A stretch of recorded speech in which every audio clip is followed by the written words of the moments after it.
When Mary's party arrived at noon on April 6th, Lincoln brought them into the drawing room of the River Queen and relayed the latest bulletins, all positive from U.S. Grant. His whole appearance, pose, and bearing had marvelously changed, Senator Harlan noted. He was, in fact, transfigured. That indescribable sadness, which had previously seemed to be an adamantine element of his very being, had been suddenly changed for an equally indescribable expression of serene joy, as if conscious that the great purpose of his life had been attained.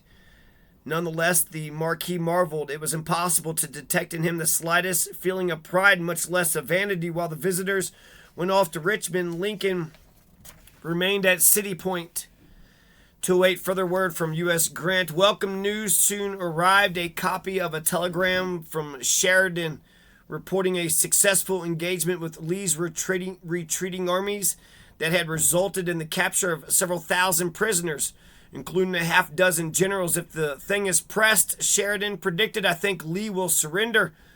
Lincoln rejoined, let the thing be pressed. That evening, Julia Grant, accompanied by Lincoln's old friend E.B. Washburn, joined the Lincoln party on the River Queen. The conversation turned on what should be done with Jefferson Davis if he were apprehended. Don't allow him to escape the law. One of the group said he must be hung.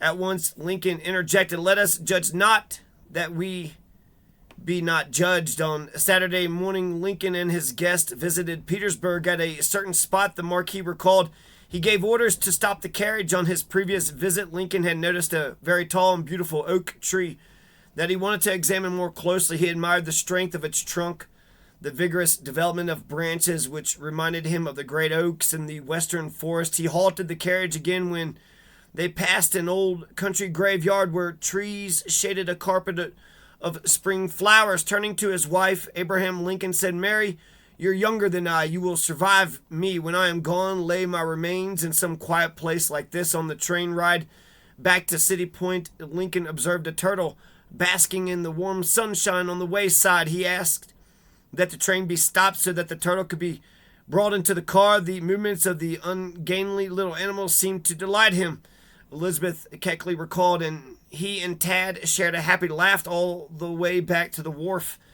Such distractions could not forestall the afternoon's grim task. Lincoln visited injured soldiers at City Point, moving from one bed to another. The Marquis recalled saying a friendly word to each wounded man, or at least giving him a handshake. At one bed, he held the hand of a 24-year-old captain who had been cited for bravery. The dying man opened his eyes. A faint smile passed over his lips. It was then that his pulse ceased beating.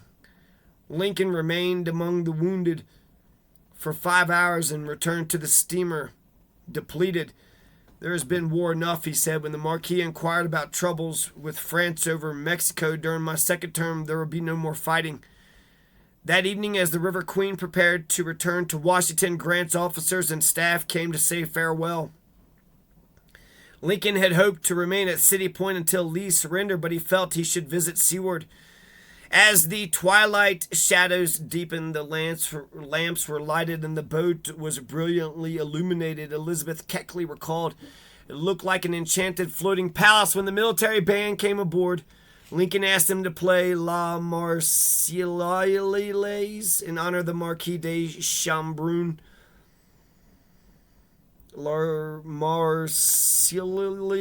As the River Queen steamed towards Washington on Sunday, the conversation, Chambrun recalled, dwelt upon literary subjects. Holding a beautiful quarto copy of Shakespeare in his hands, Lincoln read several passages from Macbeth, including the king's pained tribute to the murdered Duncan. Duncan is in his grave. After life's fitful fever, he sleeps well. Treason has done his worst, nor steel, nor poison, malice, domestic, foreign levy, nothing can touch him further. Lincoln read the lines slowly, marveling how true a description of the murder that one was. When the dark deed achieved its tortured perpetrator came to envy the sleep of his victim, and when he finished, he read over again the same scene. Lincoln's ominous selection prompted James Speed to deliver Seward's warning about the increased threat upon his life. He stopped me At once, Speed recalled saying that he had rather be dead than to live in continual dread. Moreover, he considered it essential that the people know I come among them without fear. Early that evening, the steamer passed by Mount Vernon, prompting Chambrun to say to Lincoln, Mount Vernon and Springfield, the memories of Washington and your own, those of the Revolutionary and Civil Wars. These are the spots and names America shall one day equally honor. The remark brought a dreamy smile to Lincoln's face. Springfield, he said, how happy 4 years hence will I be to return there in peace and tranquility. Years later, Chambrun remained intrigued by Lincoln's temperament. On first impression, he left with you with a sort of impression of vague and deep sadness.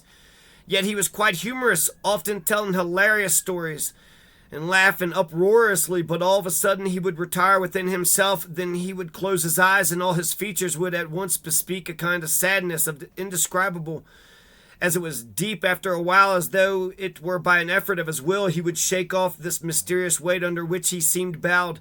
His generous and open disposition would again reappear. Lincoln's bodyguard, William Crook, believed he understood something of the shifting moods that mystified the French aristocrat. He had observed that Lincoln seemed to absorb the horrors of the war into himself. In the course of the 2-week trip, Crook had witnessed Lincoln's agony when the thunder of the cannon told him that men were being cut down like grass.